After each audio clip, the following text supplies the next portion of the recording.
Abbaan siyaasaa warra Faarisii bulchaa amantii Musliima Shi'aa Iraanii Ayatollah Sayyid Ali Khamenei gorora liqinsanii gooroo dheertuu godaananii. Bulchaa olaanaa Iraan Ayatollah Ali Khamenei haleellaa Israa'elii fi Ameerikaan guyyaa kaleessaa irratti banteen bakka deebi'anii hin dhunne godaanuu isaanii miidiyaalee idil-addunyaa harkaa wal fuudhuun gabaasaa jiru.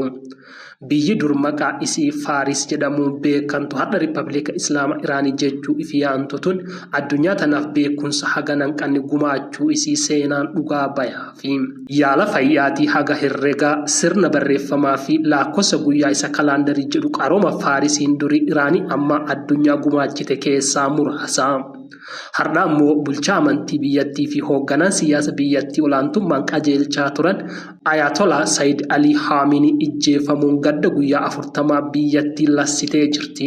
Ayatollah Ali Khamenei bara 1939 kaaba baha biyyattii Iraan magaalaa Mashhadii keessa dhalatanii maatii warra hiyyeessaa keessaa kan dhalatan yoo ta'u Ayatollah Sayyid Ali Khamenei gara biyya Iraaqiitti imaluu achi barnoota amantii baratuu isaaniitti dubbatama.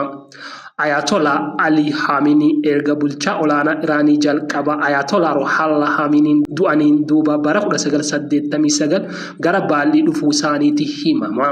Namni kun dhimma biyya Iraanii kamuu isa murteessa jedhama. Pireezidaantii biyyattii bulchu ifatti filannoo haa gaggeeffantu malee jalqaba isaanitti qorqoree nama biyya bulchu adda baasa jedhama.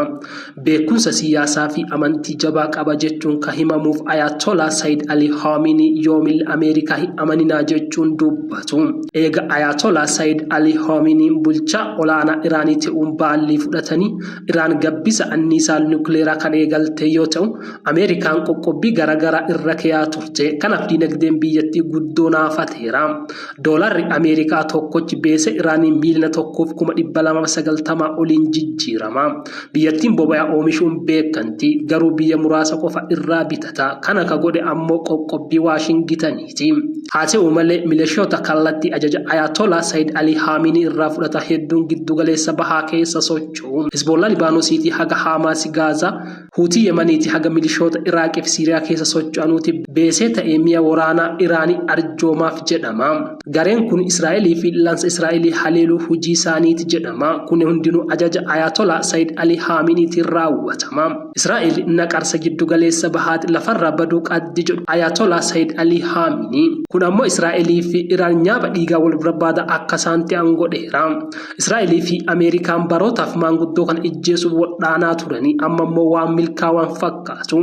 Pireezidaantiin Ameerikaa Doonaald Tiraamp seexana hamaa gara si'oolii erginee jira jechuun yoo kataban lammiilee Iraanii qachaa Teeraaniitti ba'uun booyaa jiru. Lammiilee Iraanii biyya baqatanii biyya ormaa jiraatan galatoomi Tiraamp jechuun sooshaal miidiyaa irratti katabaa jiru. Bulchaa olaanaa Iraanii ifiin bocanii ifiin falaxuun beekama. Haleellaa mana isaanii irratti Ameerikaa fi Israa'el raawwatanii umurii isaanii 86 Iraanii gadda keessa lakkisanii gara lafa deebi'anii hin dhunneetti godaananiiru.